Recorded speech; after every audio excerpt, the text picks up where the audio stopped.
Cher Roger Kuckerman, Monsieur le ministre Manuel Valls, Messieurs les rabbins, Monsieur l'imam, Messieurs les pasteurs, Monsieur le représentant de l'Église catholique, chers amis, je suis très bouleversé d'être ici ce soir avec vous et de vous voir si nombreux.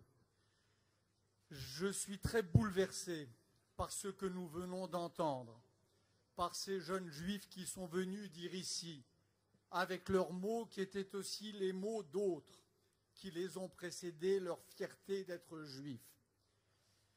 Et je suis très bouleversé par tout ce que j'ai entendu avant cet instant. Je voudrais, chers amis, essayer de répondre avec vous à quelques questions qui nous sont posées, qui sont posées dans les médias, que peut-être parfois nous nous posons nous-mêmes. Et je voudrais y apporter des réponses très claires. Je voudrais, en y apportant ces réponses claires, essayer, que vous partiez d'ici avec quelques munitions dans la bataille que nous avons aujourd'hui à livrer. Première question. Est-ce qu'il est vrai que l'antisémitisme progresse?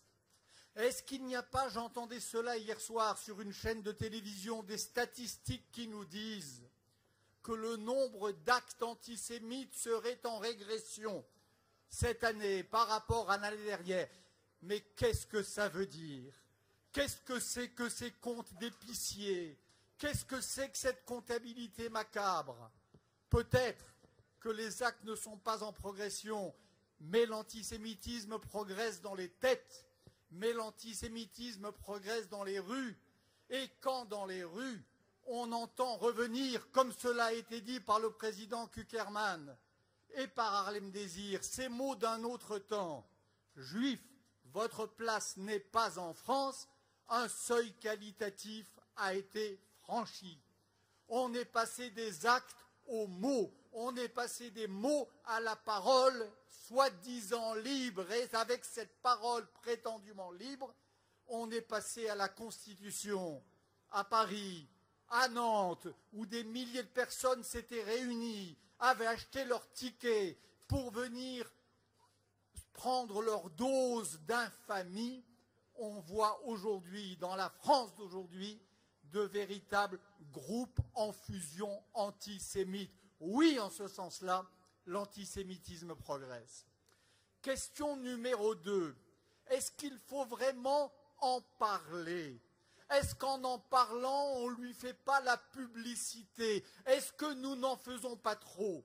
Nous, juifs, nous, français et nous, démocrates. Cette question est extraordinaire. Est-ce qu'on n'a jamais entendu demander s'il fallait parler des accidents de la route et si d'en parler risquait de les augmenter? Est-ce qu'on n'a jamais entendu dire que le cancer devait être un sujet tabou et qu'il fallait le taire? Est-ce qu'on n'a jamais entendu dire qu'il ne fallait pas parler des affaires parce que parler des affaires nourrit les affaires? Jamais. Il y a un fait social aujourd'hui dont il ne faudrait pas parler, dont on nous dit qu'il faudrait le taire, le cacher sous le tapis de la société française, et ce fait social, c'est l'antisémitisme. Ce raisonnement est ignoble, il est surtout idiot, il est stupide. C'est le vieux débat que les philosophes connaissent bien. Est-ce qu'en parlant, et que vous connaissez tous, est-ce qu'en parlant des choses, on les crée ou est-ce qu'on les combat et est-ce qu'on les réduit? Un démocrate, c'est même le propre de la démocratie, c'est quelqu'un qui pense qu'il faut parler des fléaux sociaux pour se donner une chance de les réduire. Question numéro 3. Est-ce qu'il faut l'interdire? La question a été posée quand le ministre de l'Intérieur, avec une fermeté exemplaire et avec un courage politique que nous avons, pour la plupart d'entre nous, immédiatement salué, a décidé d'interdire des spectacles qui étaient en train de devenir des meetings. Là encore, qu'est-ce que c'est que cette salade? Qu'est-ce que c'est que cet appel à la liberté d'expression?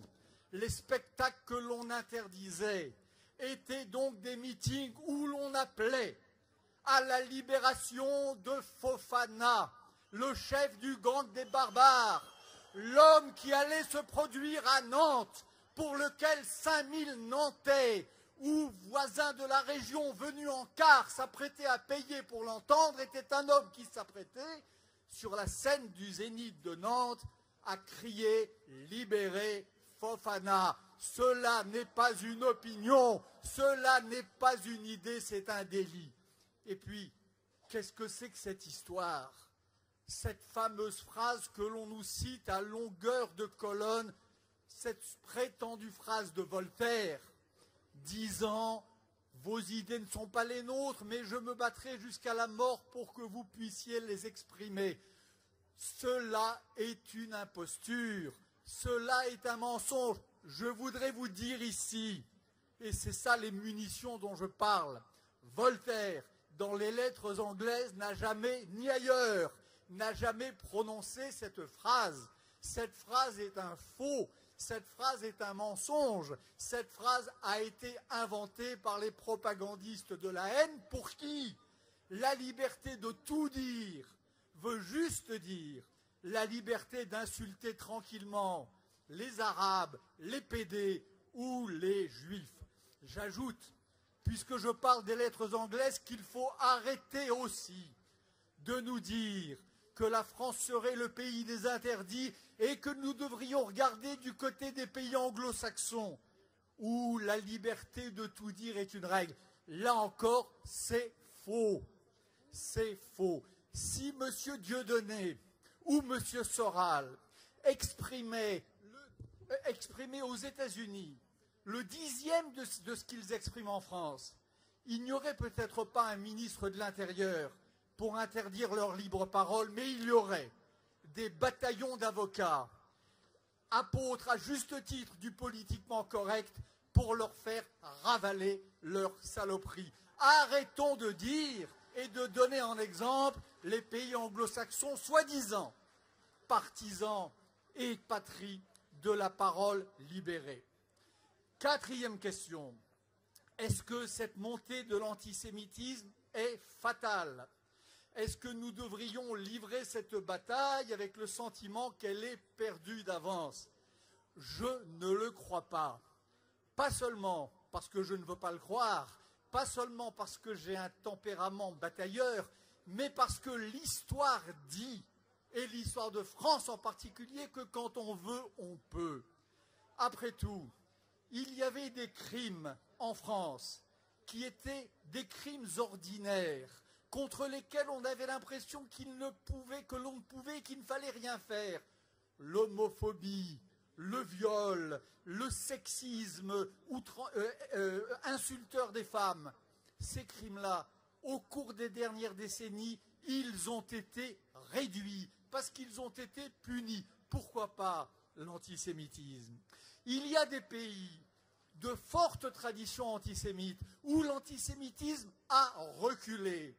Je pense à l'Allemagne, je pense à la Pologne et je pense même, j'en reviens, à l'Ukraine, pays de sombres traditions antisémites où l'antisémitisme aujourd'hui est en recul. Pourquoi pas en France? Pourquoi en France l'antisémitisme progresserait alors que son virus se désactive ailleurs? Puis à propos de la France, les adversaires de l'antisémitisme, les républicains, ont gagné des batailles. C'est tout de même eux qui ont gagné l'affaire Dreyfus. Ils ont gagné la bataille au sein de l'Église catholique.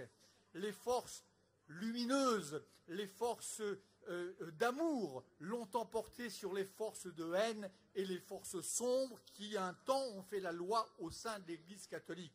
Pourquoi n'en irait-il pas de même aujourd'hui? Pourquoi déciderions-nous que cette montée de la marée noire de l'antisémitisme est fatale? Je n'y crois pas. Dernière question. Qu'est-ce qu'il faut faire? Comment faire pour endiguer la marée noire de l'antisémitisme en France? Je crois, par exemple, et en particulier, qu'il faut lui donner son nom. Il faut savoir quelle est la forme du virus d'aujourd'hui. Il faut savoir quel est son visage pour mieux le combattre. Je vous disais à l'instant que le vieil antisémitisme catholique, qui a si longtemps dominé, est aujourd'hui marginalisé. L'antisémitisme raciste traditionnel est probablement marginalisé aujourd'hui. S'il y a un antisémitisme qui menace, celui dont il faut regarder en face le visage hideux, c'est un antisémitisme qui croise trois propositions et qui les met ensemble, qui les combine. L'antisionisme, premièrement, c'est-à-dire les Juifs sont les soutiens d'un État illégitime. Deuxièmement, le négationnisme. Ils inventent, exagèrent ou amplifient pour ce faire le martyre des leurs. Et enfin, la compétition des victimes, le souvenir de la Shoah, empêchant, interdisant que l'on soit attentif au malheur d'autrui. Ce sont ces trois fils-là, la haine d'Israël comme telle, le refus adressé au peuple juif de s'être doté d'un État, la négation de la Shoah et la concurrence victimaire qui, ensemble, produisent cette bombe à retardement, qui compose cette bombe à retardement dont les hommes que Manuel Valls a arrêtés il y a quelques semaines étaient les artificiers. S'il fallait arrêter Dieudonné, c'est aussi parce qu'il était, avec ses complices, avec ses maîtres à penser, celui qui était probablement en train de réaliser cette synthèse de ces trois fils malins en train de donner à l'antisémitisme nouveau son visage. Que faire? Ne pas oublier cela. Que faire? Ne rien laisser passer. Que faire? Ne pas laisser faire et laisser dire la parole antisémite. Il y a, mes chers amis, des batailles qui se gagnent, je crois.